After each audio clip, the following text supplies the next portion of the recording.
ነብይ ነህ፣ አስተማሪ ነህ፣ ወንጌላዊ ነህ። በታይትል ደረጃ የምናቀው ሁሉም ሰው የሚያቀው ነብይ ጥላሁን ነው። ጥላሁን ነብይ ነው? አዎ አዎ። ኦኬ ንገረን። እኔ ምንድነው የኔ ብዙ ጊዜ እንደዚህ በዚህ አይነት መንገድ ብቻ ዝም ብሎ ሰው ይጠይቀኛል። ሰው ጠይቆ ደግሞ ሰው ይነግረኛል።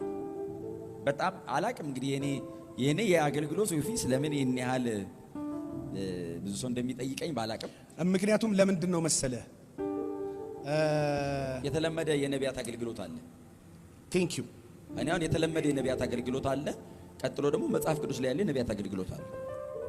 ስክሪፕቸራል ያዝልኝ ስለው ፈቶ ለቀቀብኝ አሉ ሰውየው። እንግዲህ ምንድነው ይሄ ብዬ ሰምታል፣ እናንተም ሰምታችኋል። ስለዚህ የልምድና እንደሱ አላልኩ። ይሄ ፋውንዴሽናል በጣም አንዳንድ ነገር እንትን እኮ ነው ነገር ላፈላልግ እንዴት ነው አካሄድ? እንደዛ እኮ ነው። እኔ ፓስተር እሱን እኮ እየዘጋው እኮ ነው መንገድ። አዎ የልምድ ከፍትብኛለህ።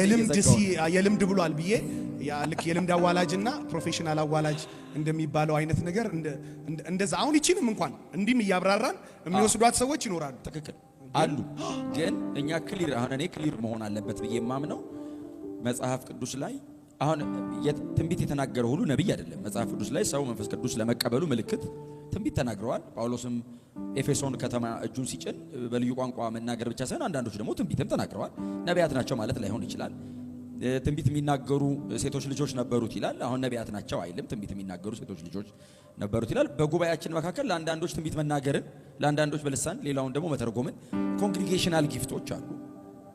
እነዛን በሙሉ እየመረጥን እያመጣን ዘይት እየደፋን ነብይ እናደርግም። መጽሐፍ ቅዱሱ እኔ የኒው ቴስታመንት እኔ አዲስ ኪዳን ላይ በቀደመውም ኪዳን በዚህኛውም ኪዳን ግን ሞሮፍ አሁን እኛ ያለነው እዚህ ጋር ስለሆነ ለማውራት እንዲመቸን ከዚህ እንነሳለን እንጂ መጽሐፍ ቅዱሳችን ላይ እኮ በነብይ እጅ አወጣው በነብይ እጅ ጠበቅከው አይደለም የሚለው ሙሴ ላይ። በነብይ እጅ ሙሴ ነው እንግዲህ በነብይ እጅ አወጣው በነብይ እጅ ጠበቅከው እኮ ሙሴ የነበረው ትንቢት እኮ እግዚአብሔር ወደ ተናገረው ምድር ያስገባቸዋል አላቸው። ያ ትውልድ ሲያልቅ እኮ ለአባቶቻቸው የማለው ምድር አለ ያስገባቸዋል ያለው የሚቀጥለው ትውልድ። እንደ ትንቢት ካየኑ የሙሴ ትንቢት አንድ ነው። በጣም ብዙ ከለው ሙሴ። ከዛ ውጪ ግን ለእስራኤል ስርዓት ያስተማረ ሰው፣ ሕግን ያስተማረ ሰው። ስለዚህ አስተማሪ ነበር ማለት ነው ሙሴ። መራሃቸው ጠበቃቸው እኮ ትምህርት ነው፣ ቲቺንግ ነው። ህዝቡ ከእግዚአብሔር ጋር እንዴት እንደሚኖር ስርዓት። ዘሌዋውያንን ያጠና ሰው ከነቢይ አፍ ሁሉ የሕግ እውቀት እንዴት ሊመጣ ይችላል? ዘዳግምን ሙሴ ሕጉን ሪቫይዝ ሲያደርገው ምን አይነት ኖሌጅ ነው? ምን አይነት ጥልቅ እውቀት ነው እንዴ! አስተማሪ ነው የሚቀለው ሙሴን ለማለት ወይ መስፍን ነው ወይ አስተማሪ ነው ብለን የሆነ ጥግና ሲይዘዋለን እንጂ ነብይ ነው ለማለት ይከብደናል። ግን መጽሐፉ ግን ነብይ ነው፣ ግን ቲቸር ነው። ሕጉን የተቀበለ ብቻ ሳይሆን ያስተማረው ነው። የብሉይ ኪዳን ኢሳይያስ እነ ኤርሚያስ ህዝቡ ከሕጉ ፈቀቅ ሲል እኮ ወደ ሕጉ የሚመልሱ ናቸው። ወደዚህ ሕግ ተመለሱ ብለው ሕጉን እኮ ያስተምሩታል። ሰው ዴሽኑን የሰሩት እነሱ ናቸው ነው። ስለዚህ የእግዚአብሔር ቃል አስተማሪዎች ናቸው ነቢያት ብዬ አምናለሁ። እኔ ግን ትንቢትን መናገር ደግሞ እንደ ስጦታ የሚሰጠው ለነሱ ነው ብዬ አምናለሁ። ትንቢትን መናገር አሁን የትንቢት መንፈስ በጉባኤያችን መካከል ዛሬ አንድ ሰው ላይ ወርዶ ሊሆን ይችላል። ያ ሰውዬ በላይፍ ታይሙ ዛሬ ሊናገር ይችላል፣ ሌላ ቀን ላይ ደግም ይችላል። ኦኬ በቃ የሆነ ቀን ብቅ ብሎበት ነው። እነሱ ግን ኮንቲኒየስሊ ኦፊሱ አለ ላያቸው ላይ ኦፊሱ አለ። እግዚአብሔር መናገር የሚፈልገው ነገር በሙሉ በእነሱ በኩል ይናገራል። እኔ አሁን ቆሞ የሰራዊት ጌታ እግዚአብሔር እንዲህ ይላል ስላለ ብቻ ነብይ ነው ብዬ አላምንም። የሚቀጥለውን ዘመን እግዚአብሔር ቀድሞ ካሳየው ይህንን ትውልድ ለዛ ዘመን ለማብቃት ያስተምረዋል። ስለዚህ እግዚአብሔር ፕሮግራም ያደረገውን ነገር ነግሮታል። ይህንን ትውልድ ለማስመለጥ ፕሪንሲፕል ያስቀምጣል። ስለዚህ ሰውን እዛ ጋር የሚገለጥ ነገር አለ ብቻ ሳይሆን የሚላቸው የሚደርሱበትን መንገድ ያሳያል ማለት ነው። ቲቺንግ ከዛ ፕሮፌሲው በትምህርት ውስጥ ይመጣል ማለት ነው። እና እኔ አሁን ነብያውን አጋቦስ ምናልባት የተነበየ ነብይ አዲስ ኪዳን ላይ አጋቦስ ነው አይደል? የጳውሎስን መቀነት ይዞ ተነበየ። ቀጥሎ በረሃብ ይመጣል አለ። በቀላውዲዮስ ዘመን ተፈጸመ ይላል።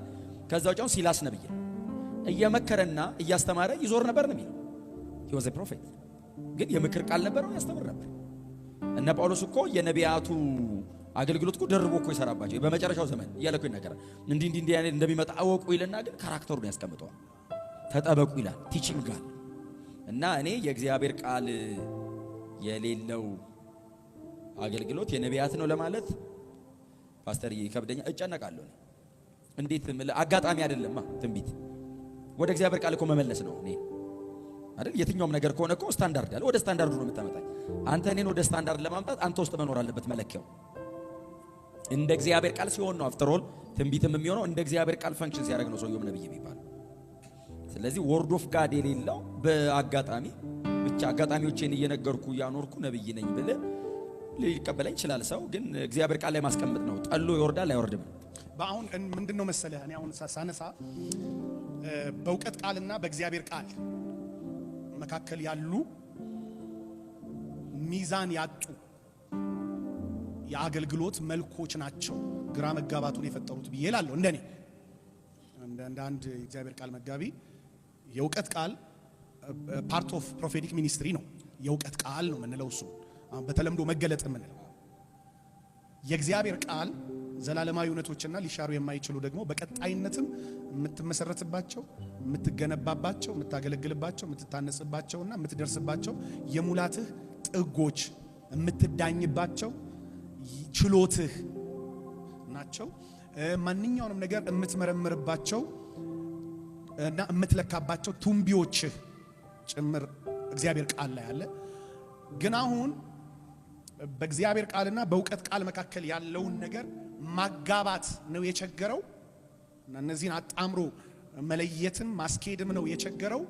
ምንድነው ፕሮብሌሙ በዚህ ዘመን ያለው? አንተ ውስጥ እቸገርበታለሁ ይጨንቀኛል ያልከው ነገር የትኛው ነው?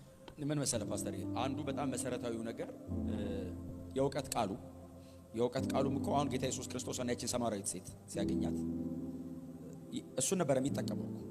ህይወቷን፣ ቤቷን ማንም ሰው ሊያውቀው የማይችለውን ነገር ግን ምንድነው መጨረሻው? ክርስቶስ መሲህ ነው የሚለው ጋር እኮ ነው ያመጣት። በቃ አልቲሜት ሪቬሌሽኑ ላይ ነው ያደረሳት። የእውቀት ቃሉ ጎትቶ ህይወቷን ለውጥ ሄዳ ኑ ወላይዛቸው እኮ ነው የመጣችው። ውጤት አለው። አሁን ከእግዚአብሔር ቃል ጋር ማጋባት መክበዱ አንድ ነገር ነው። አሁን ነገሩን ከእግዚአብሔር ቃል ጋር አያይዞ ማስኬድ አለመቻል። ቀጥሎ ነገሩ ራሱ ደግሞ የእውቀት ቃል ነው ወይ እንዳትል ደግሞ ይሄን ደግሞ እንዳትጠይቅ ውጤት መጨረሻው። አሁን እኔ ይሄንን ላንተ ስነግር ወዴት ነው የምትመጣው ነው አንተ? አይ አንተ ወደ ዳንክበት ነገር ዞር ማለት ካልቻ መንፈሳዊ ካላረኩ ሪሊ እግዚአብሔር በህይወቴ ላይ በቃ ለካ አላማ አለው ብለ መመለስ ካልቻልኩ አንድ ሰው መመለስ ካልቻልኩ አገልግሎት እኮ ግቡን አልመታም።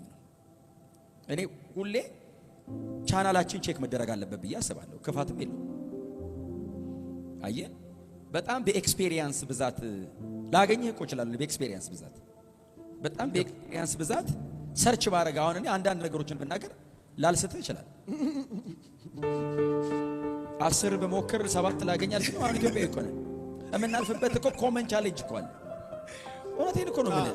አሁን እንደነዚህ አይነት ነገሮች ለምን መሰለህ ማንነካቸው ስለ በቃ ምንም ምልህ ህይወቱ ላይ ምን ኦኬ በቃ ሰምቼ ነበር ብሎ እንዲቀጥል ያንኑ የቅድሙን ህይወቱን እንዲቀጥል ነው ያደረገ ያለ ውጤቱ አይደል? አንዱ መመዘኛችን ውጤቱ ፍሩቱ።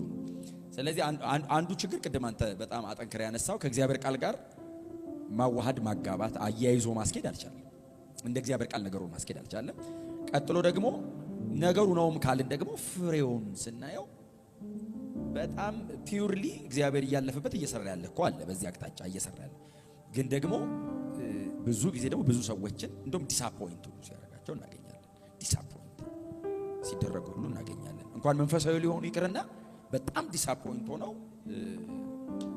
በቃ ብለው እንደውም ዲስከሬጅድ ሆነው መንፈሳዊ ነገራቸውን ሁሉ ሲጥሉ ደግሞ ታገኛለና እኔ ሁሌ እንደ እግዚአብሔር ቃል ከመሆኑ ባሻገር ደግሞ ፍሬው የእግዚአብሔር የሆነ ነገር ሁሉ ኮምፎርታብል ላይሆን ይችላል። እግዚአብሔር መጥቶ ሲናገር አንዳንዴ እኔ እንደምፈልገው ላይናገር ይችላል፣ ሊያመኝ ይችላል። ግን መንገዱን ጠብቄ ከሄድኩ ግን ደግሞ ወደ ጌታ ነው የሚያደርሰኝ። ግን ደግሞ የምፈልገው የምወደው ነገር ተነግሮኝም ደግሞ ዋው ብዬ ሄጄ ግን ስፒሪቹዋል የማያደርገኝ ከሆነ ምንድነው የጠቀመኝ? ሰኔን በአካሉስ ላይ ምንድነው ያለው ጥቅም? እንደ ክርስቶስ ቤተ ክርስቲያን ፓስተር ያንተው መጋቢ ነረኛ ነህ። በመንጋ መካከል እንደዚህ አይነት ነገር እኮ ይመጣል። አንተም ታገለግልበታለህ። በዚህ ጸጋ ስታገለግልበት አሁን እኮ አንተ ውጤቱን ታየዋለህ፣ ፍሬውን ታየዋለህ። ሰዎች ወደ ጸሎት ይመጣሉ፣ መንፈሳዊ ይሆናሉ። ኦኬ በቃ ይሄው እያደጉ ትክክል ነው አለ ትላለህ። ግን ፍሩቱ ደግሞ እንደዛ ካልሆነ ወደ ኋላ ሄደህ ደግሞ ትጠይቃለህ። እና እኔ የእውቀት ቃልን ከእግዚአብሔር ቃል ጋር አያይዞ መሄድ አንዱ፣ ቀጥሎ ደግሞ በፍሬው መመዘን